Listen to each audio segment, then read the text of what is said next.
You referred to President Zelensky as some guy in cargo shorts. If you were I think I said, that's not what I said. I said some guy in cargo pants. Sorry. I don't like to be misquoted. Yeah, that's a good point. As President of the United States, how would you refer to him, and what would your relationship with him be like?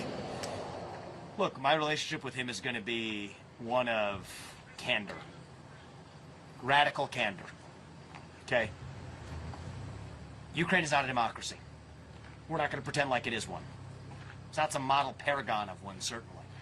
It's a country that has banned 11 opposition parties. It's a country that has consolidated all media into one state media arm. It's a country that is behaving like it has incentives, because it does have those incentives, to drag and chain gang the U.S. into a war against a larger adversary. And I'm going to tell them that unlike my predecessors who came before me, I'm not falling for the Pied Piper Act. So let's level with each other and get real. You want to come out with your sovereignty intact? That's not where the story's currently going to end.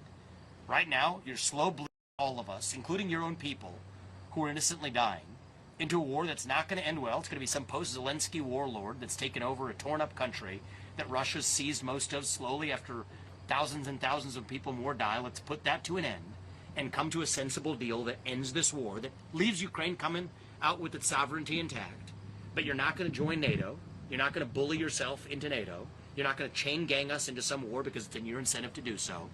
You can continue doing your comedy sets, as it would appear he is continuing to do on a day-to-day basis. But, through what he says, often in terms of the pleas that he makes and the overstatements of what the Ukrainian needs really are relative to the spring offensive that became the summer offensive, that became slowly the gradual grinding to a halt non-offensive. We have to level set in the way that a good investor does. What did he say? It's not charity, it's an investment. Well, that investor has now a right to bring some accountability to a guy who has dragged us far deeper into war than we need to be. And so I'm going to get real with him. That's the answer.